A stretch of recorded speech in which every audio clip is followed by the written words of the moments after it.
పల్లి ప్రభుత్వ పాఠశాలలో ప్రొఫెసర్ జయశంకర్ జయంతిని ఘనంగా నిర్వహించారు. ఆయన చిత్రపటానికి పూలమాలలు వేసి నివాళులర్పించారు.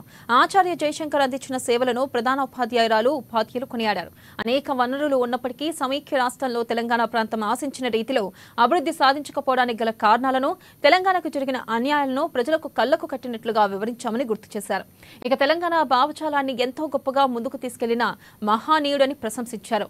1969 ఉద్యమంతో పాటు మలివిడత ఉద్యమంలోనూ ప్రజలను ప్రత్యేకించి విద్యార్థులు, యువతను ప్రత్యేక రాష్ట్ర ఉద్యమంలో భాగస్వామ్యం చేశారని గుర్తు చేశారు.